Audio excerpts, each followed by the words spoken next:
Brett says, usually travelling while listening to you on a Friday, but train strike. So I'm just lazing on the sofa listening and enjoying it that way. Most looking forward to an all Eurovision Wonder Years. Please tell me you're playing Love City Groove. You'll have to find out at 3:30. In 1 hour, Eurovision non-stop Wonder Years. Nearly 2:30 now. I can't believe I get to say this. Welcome to Radio 2, Dannii Minogue. How exciting that you're here in Liverpool at the same time as Eurovision. We had a bit of a nice out, didn't we, on Wednesday? Rylan was there.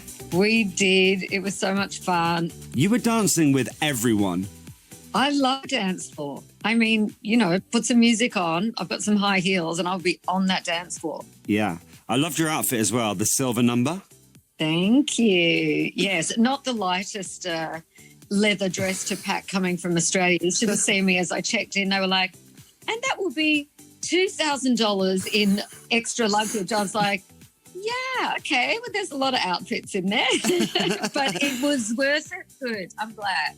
I've obviously been working on Eurovision for about 8,000 years. And of course, Australia have been in the competition and been very good at it generally since 2015. But you were telling me on Wednesday, you actually mentored the 2016 Australian entry, Dannii Minogue, who is brilliant. Tell me the story there.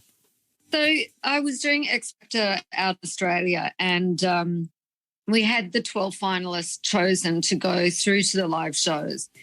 And everyone knew I loved Dannii, but she wasn't in the mix. The other judges, I just couldn't sway them to say, look, this girl has got it.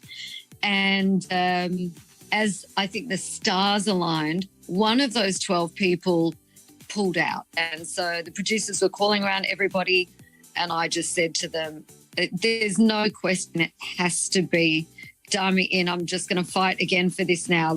Dannii gets in. I mentor her. She wins X Factor Australia. I think she was just made for Eurovision. And then she came second in the whole thing at Eurovision, but was up against Ukraine's Jamala, who we've seen quite a bit this year. But to go from, you know, not even being considered for X Factor to then winning X Factor Australia and then coming second at Eurovision, I think that you were right. Would you ever represent Australia at Eurovision?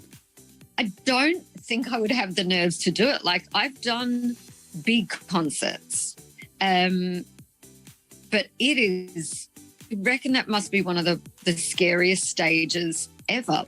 Yeah, I mean, there's no bigger audience in the world. Yeah. It's a lot to go through. I mean, it's months of your life, and then you get one shot and you get one chance to do it and represent your country. Have you heard this year's Australian entry, Voyager? I have, and it's kind of like surprising because it's, you know, going between that rock pop vibe and I guess this is more your radio pop release, but I hear we're getting a good response to that this year. Yeah, it's going down well, especially in semi-final too, yeah. Dannii, wait right there. We'll chat more in a sec, okay? Okay. Bit of banana. So I know you've been in Liverpool launching your new BBC Three show. I mean, I just can't think why you may have chosen here to host it, Dannii. A gay dating show launching at Eurovision. I wasn't expecting that. I wasn't expecting that at all. I wasn't expecting that at all. One of my favourite things on the internet right now, by the way. Oh, thank you.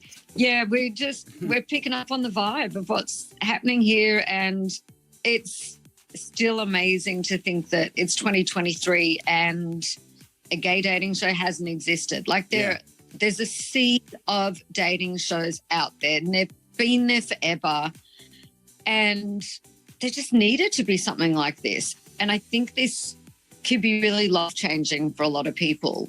Yeah. Not only if you are gay, if you're a family member of somebody who's gay, if you're an ally, a friend. There's so much to be learnt from the show. I pranced in, I have to say this honestly, and I'm like, I felt like I was coming in with, you know, a bit of knowledge, but there was so much that I learned throughout the show, and to watch the boys learning from each other because they're at completely different stages of their lives, coming from completely different backgrounds. You know, some of them are experienced in the gay community, some are just new to it all, and I think the learning that goes on is incredible. Hopefully the show sparks a lot of conversation between friends and family. Yeah, I met some of the boys on the show, and I mean, they just said that they loved you so much throughout the whole thing, you know? I wanted them to have fun. I wanted them to be so well looked after, which they were. They called me Mama Minogue, and I'm like, I just want this for you. I want you to have love in your lives. You know, every conversation that the boys have on the show, I think it's really brave for them to put themselves out there and talk about their personal experiences. And they give hope to other people. You are loved, you deserve love, and you can be who you want to be. It's a strong message because there's still so much discrimination. Dannii, thank you so much for chatting. I Kissed a Boy lands on BBC iPlayer tomorrow, and it's on BBC Three on Sunday. I mean, we couldn't get you on the show and not play one of your tunes. So I'm going to play I Begin to Wonder now on BBC Radio 2.